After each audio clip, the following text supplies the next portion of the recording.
Hello and welcome to another edition of the GSMC College Football Podcast on today, Thursday, April 10th. I'm your host, Jake Daly. We've got a good show for you today. We're going to cover some of the House arguments. Capitol Hill, there was a couple Power 4 lobbyists today trying to discuss that, any changes to NIL structure. So we're going to talk a little bit about that. We're also going to go over Florida quarterback DJ Lagway. Hasn't been practicing during the spring, has been hurt.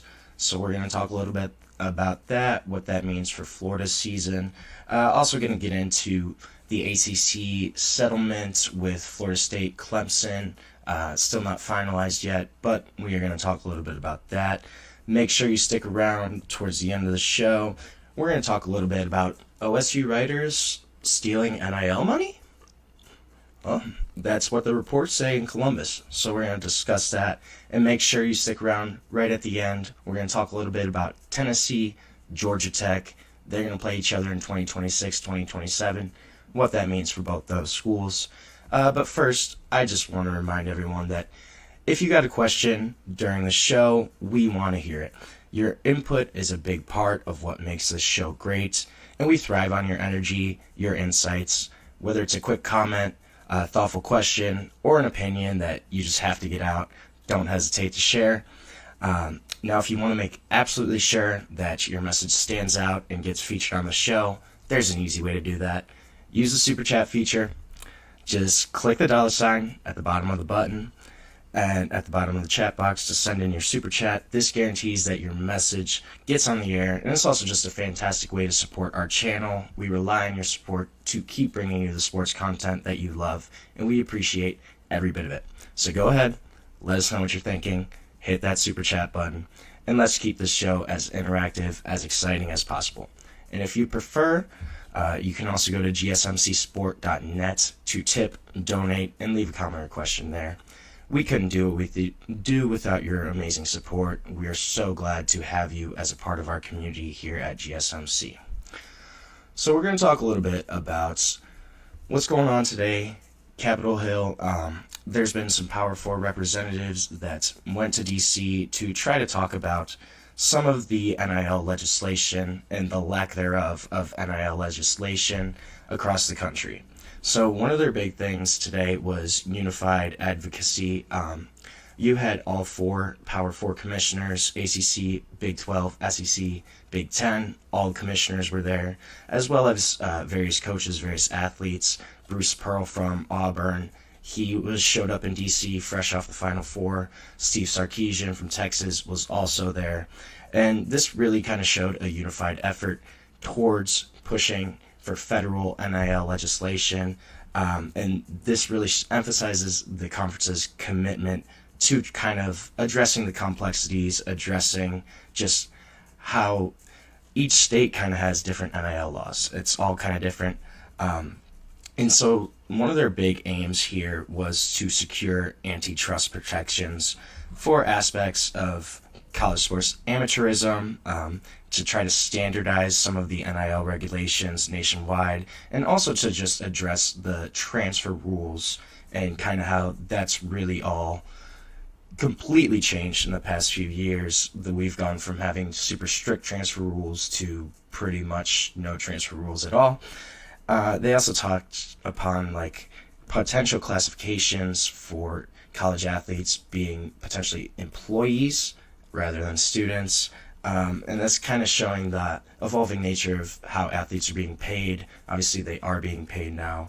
And they also discussed the implications of the House settlement. This is going to be the big thing.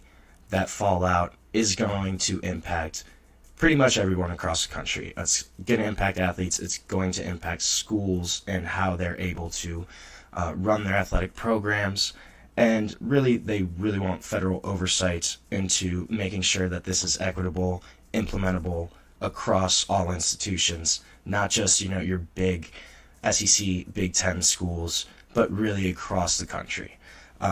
There's been a lot of concerns from athletes, even high-profile athletes like Olivia Dunne from LSU. She spoke out and kind of voiced concerns that the settlement's valuation of NIL is going to be, it might undervalue some athletes. There's a big thing about the fair market value and this new potential clearinghouse where these power conferences are going to join forces with Deloitte to form a clearinghouse that's essentially going to gauge an athlete's market value based on former players' NIL deals, current NIL deals, even professional endorsement deals. And Olivia Dunne was kind of saying that this proposed formula undervalues certain athletes and their earning potentials. She emphasized the need for transparent, fair compensation models. That really makes a lot of sense, especially when you consider her profile as, has millions of TikTok followers, big time endorsements, and probably she would be an athlete that would be undervalued according to this new settlement, according to the proposed rules. They really want to try to standardize NIL practices. That's the really big thing here. Each state is kind of all over the place just in terms of their values of NIL, of what their laws are essentially. And antitrust here is a really big thing. They want to try to preserve the traditional structure of college athletics essentially, but you still have to adapt to kind of the financial realities of the modern NCAA, of the modern college athlete experience to where they are now being paid. It's going to be a little bit different. And they really want antitrust protections, antitrust laws in place to try to keep that, traditional college athletic model. And that's really kind of something that, especially in college football, they've gone away from. It's not really like that anymore. It's increasingly becoming a professional game, and that's going to be something that we're going to just have to wait and see for. Employment status is also going to be a big question here. Are you considering athletes as employees of the institutions that they play for? Obviously, if they're doing that, is there going to be contracts in place? Are they going to have to actually sign contracts upon going into college? That's going to be a big thing here. And that's just more of the professional level. But if you want probably to have these athletes being paid consistently, they might need contracts. And that's something that the NCAA has really not tried to do. They've consistently shied away from that concept. Not one of their favorite things right now. They don't want athletes as employees. It makes their life harder. But a lot of these universities, they do want that, and probably these players too. And then another big thing to look at here was just the financial implications for these institutions. Obviously, with the proposed House settlement, with revenue sharing, direct athlete compensation, the fact that athletes may get up to 50% of their athletic program's revenues, that's a really big number. And how is that going to impact the financial health, the operational models of these various athletic programs? Is that going to affect their day-to-day operations? Is that going to affect what they can do, any improvements to facilities or coaching upgrades? If you have a coach that's underperforming and has a really big buyout, are you going to be able to actually get rid of that coach and pay that buyout? Those are all things that are going to be considered here when there's revenue sharing in place, when there's going to be direct athlete compensation. And also just the idea that these NIL deals are ranging from, a local car dealership that maybe a couple grand all the way up to $1.5 million to $2 million a year.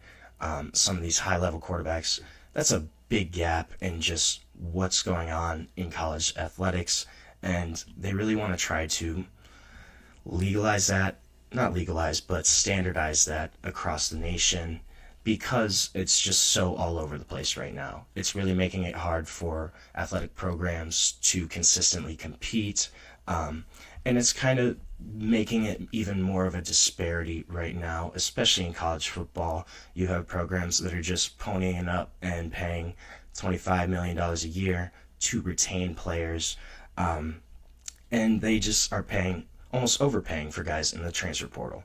Texas Tech had a big time portal class this year. Also just got Stanford transfer David Bailey, who was really the one really good player on Stanford this past season. All-American pick, has been playing there for 2 or 3 years. He transferred after Troy Taylor was fired.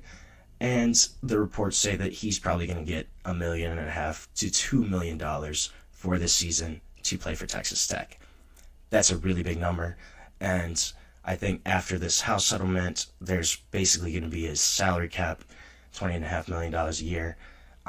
And those kind of contracts for one player, that's just not going to happen anymore. So it is going to try to be standardized, but there's still a lot of questions here in just what they're trying to do.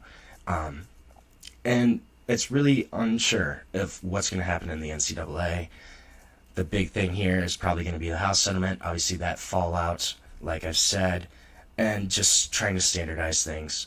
I really think the interesting thing is going to be employment status. What's the NCAA going to do with that? They really have not tried to classify them as employees. It makes their life harder. It makes everything for the schools more difficult. But that's going to be the big thing here, is just NIL, standardize. And I think employment status is kind of being underlooked as a big factor here, because how are you going to be able to legally pay all these players and make it, so that it's even across the board, not just for one sport. And the other thing there is different universities, they're going to go with, hey, we might try to put $15 million of this into football. Other schools could be more into Olympic sports, place more into female sports, place more into basketball or baseball. That's going to be an interesting thing to see, is how this money is going to get divvied up and whether programs are going to go all in. And just the impact then, say a program does go all in on football, you take a program like Texas Tech, for instance, if they do decide, hey, we are going all in on football, what's going to happen to, they have a solid basketball team.